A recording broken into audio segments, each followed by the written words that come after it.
The Adventure of the Beryl Coronet. New visitor tells his story. Holmes, I said, looking out of the window down the road. Here's a madman coming along. My friend left his armchair and came up to the window. It was a bright, cold February morning. The snow was shining brightly in the winter sun.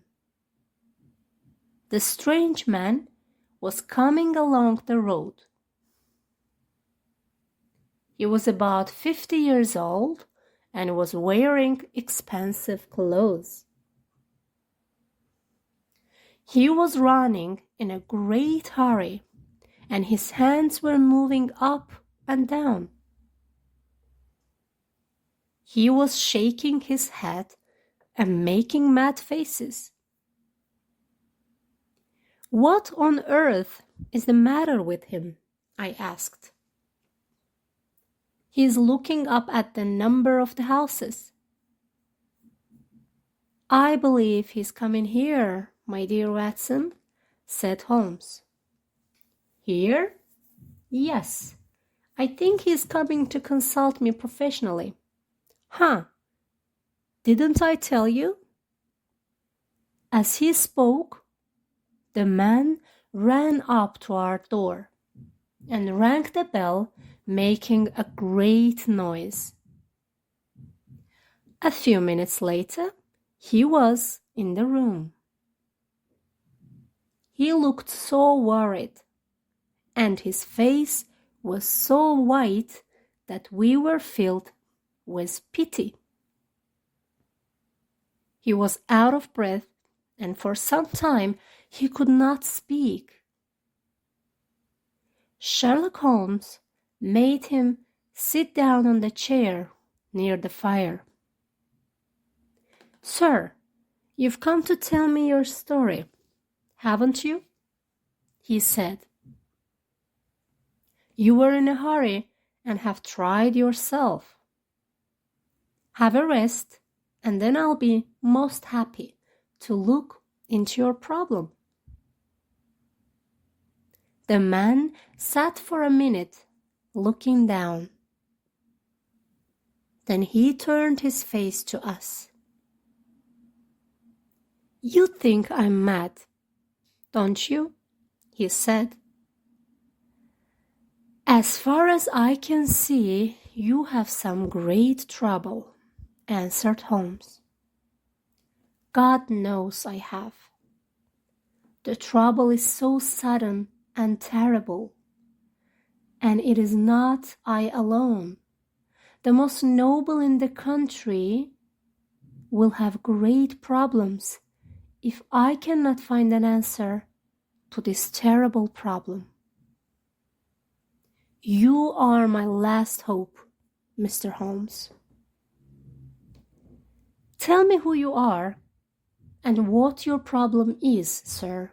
I will try to help you, said Holmes.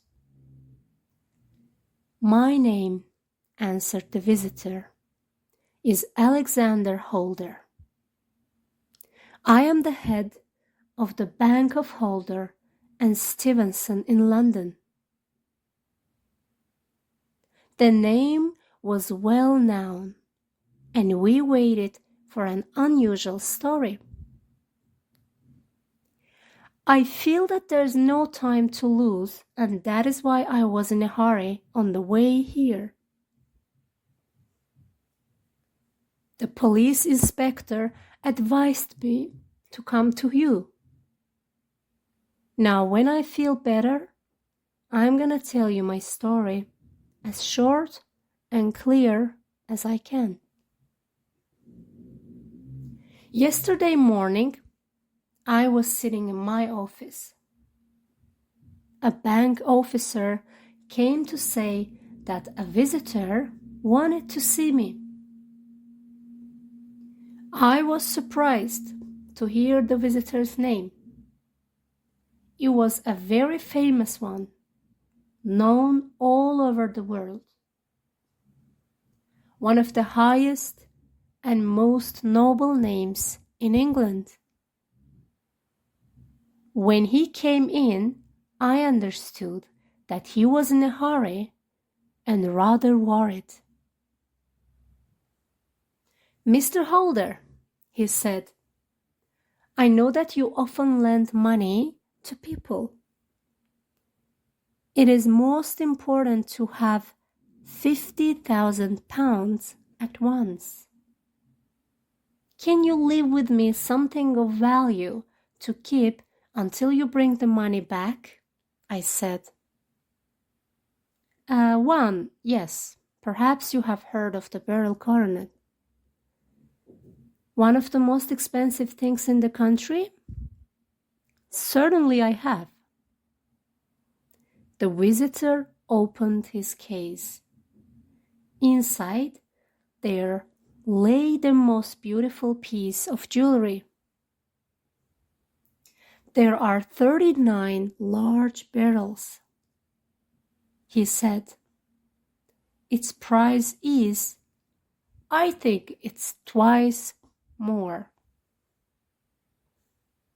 So I will leave it with you."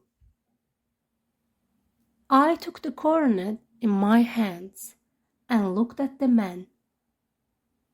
"Ah, you think it's not mine? Well, I would certainly not to do so if I were not sure that I shall be able to ask you for it in 4 days' time, when I am able to repay you the money. All I ask is that it be secret,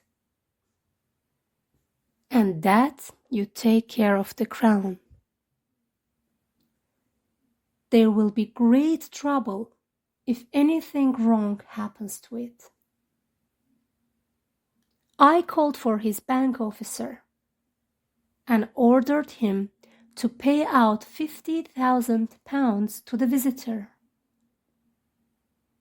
When this visitor left the bank, I looked at the coronet and thought, why did I agree to keep it? But it was too late to change anything, so I locked it up in my safe. When the evening came, I decided that it was not clear to leave it at the bank. I will carry the coronet in the case with me for the next few days, I thought. So I went home, carrying the Beryl coronet in the case. When I came home, I took it upstairs and locked it in the desk of my dressing room.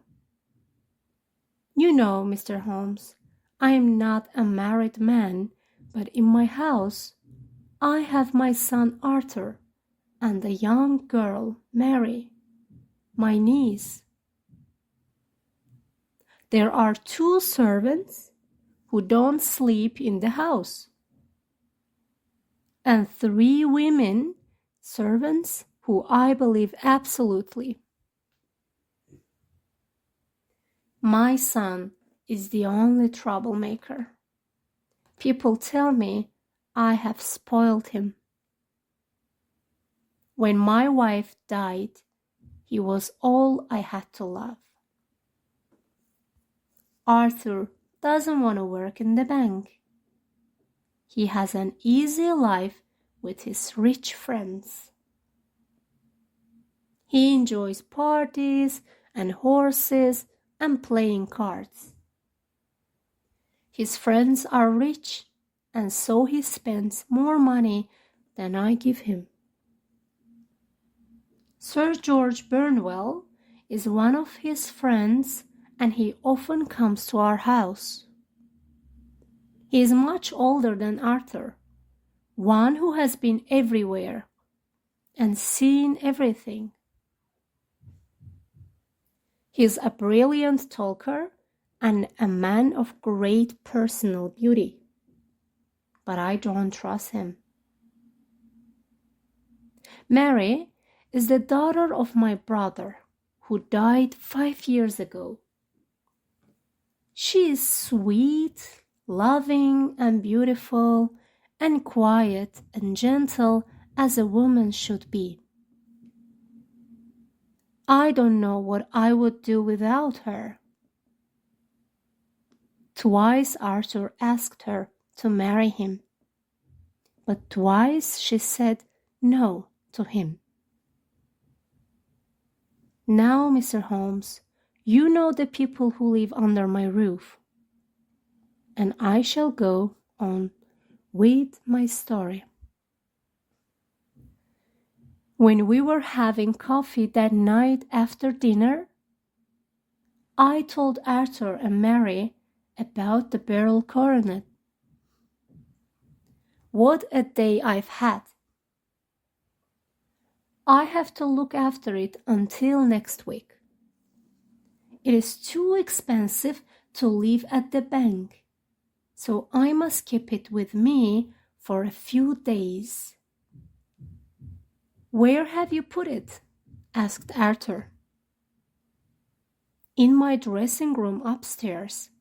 It is locked in the desk.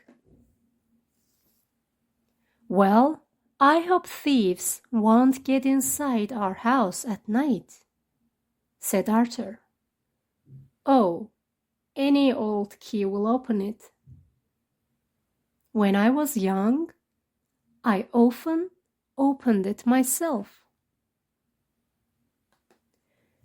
When our dinner was over, Arthur followed me into my room. Look, father, he said. Can you let me have 200 pounds? No, I can't, I answered angrily. You have been very kind, said Arthur, but I must have the money, or I won't be able to meet my friends again. I hope you will not. All right, but you don't want me to bring shame on your name. I must have the money, and if you won't give it to me, I'll try to find it. I was very angry because it was the third time during the month. Arthur left the room, and I opened the desk, so that the coronet was safe, and closed it again. Then I started to go round the house and make sure that every door and every window was closed. Downstairs, I saw Mary. She was standing near the window. When I came up to her, she quickly closed and locked it. Tell me, Dad, said she, looking a little worried. Did you let Lucy go out tonight? Certainly not. She came in just now by the back door. I'm sure that she has been out to see someone, but I think that it is hardly safe and should be stopped. You must speak to her in the morning, or I will. Are you sure that everything is locked? Quite sure, Dad. Then good night. I kissed her and went up to my bedroom again, where I was soon asleep.